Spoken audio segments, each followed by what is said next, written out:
For the MACY'S staff, the 24 hours prior to the parade becomes a whirlwind of activity.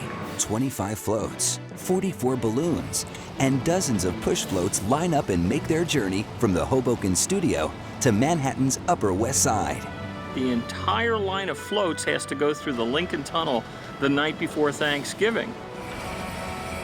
Everybody jumps on these floats and they put them together in the dark. It's a wild scene. Everybody in every building on Central Park West is sound asleep.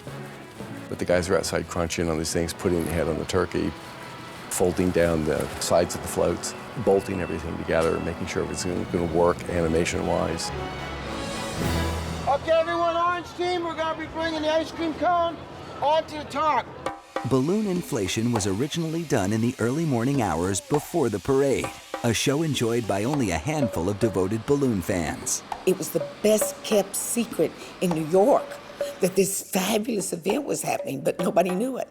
So I said, hey, let's back this up and start doing this earlier because it's an event in itself. Now there's over 1/3 people that come to that each year. It just starts growing. Something just sort of starts morphing right out of the ground. And you still can't tell what it is until all of a sudden, wait a minute, that's an eye, that's a nose. Wait a minute, I think that's Dora.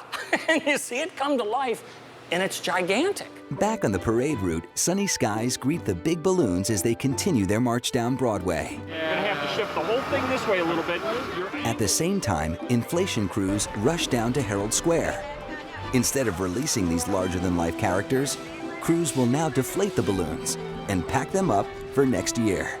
One of the least known parts of this parade is dismantling and deflation. It takes about 1.5 to 2 hours to inflate a balloon, but they're going around the corner every 6.5, 7 minutes.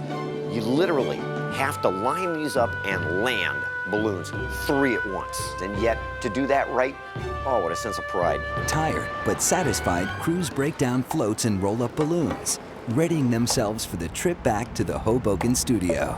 In a few hours, it's all over. We spent all night getting it over, bringing it down the parade, and then bringing it all back into the studio and gently putting it back in its place, ready for next year.